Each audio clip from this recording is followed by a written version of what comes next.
ഇപ്പം മാമ്പഴക്കാലമാണ്. ഞാനിപ്പോൾ ഈ മാമ്പഴം നമ്മുടെ അടുത്തുള്ള ഒരു കച്ചവടക്കാരിൽ നിന്ന് വാങ്ങിച്ചതാണ്. അപ്പോൾ ഇത് കൊല്ലത്തു നിന്നൊക്കെ കളക്ട് ചെയ്ത മാമ്പഴമാണെന്നാണ് പറയുന്നത്. അപ്പം നമ്മൾ കഴിച്ചു നോക്കുകയാണ് ഇതിനൊരു തനിത രുചി ഉണ്ടോ എന്ന്.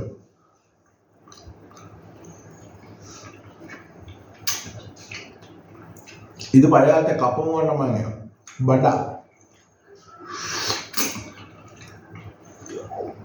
മധുരമൊക്കെ ഉണ്ട്, പക്ഷെ നമ്മുടെ അത്ര ഒരു തനത് രുചിയില്ല. അതിൻ്റെ അർത്ഥം ഈ മാങ്ങ അല്പം കൂടി വിളയാനുണ്ട്.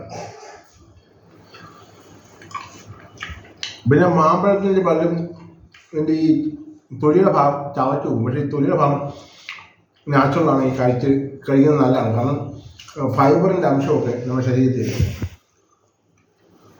അപ്പോൾ തീർച്ചയായിട്ടും മാമ്പഴം വാങ്ങിക്കുമ്പോൾ ശ്രദ്ധിക്കുക. മാമ്പഴം നല്ലതാണ് നിങ്ങൾക്ക് ഉറപ്പുണ്ടെങ്കിൽ വാങ്ങിക്കുക. അതുപോലെ കാർബൺ ഒക്കെ ഇട്ട മാമ്പഴങ്ങൾ വാങ്ങിച്ച് കഴിക്കാതിരിക്കുക.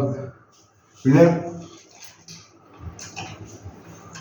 നാട്ടിൻപുറത്ത് ആരെങ്കിലും മാമ്പഴം വീട്ടുകളിൽ നിന്നൊക്കെ കൊടുക്കുകയാണെങ്കിൽ വിലയ്ക്കാണെങ്കിലും വാങ്ങിക്കുകയായിരിക്കും. കാരണം നല്ല മാമ്പഴം ലഭിക്കും എന്നുള്ളതാണ്. അപ്പോൾ നമുക്ക് പുതിയൊരു വീഡിയോ ആയി വീണ്ടും കണ്ടുമുട്ടാം.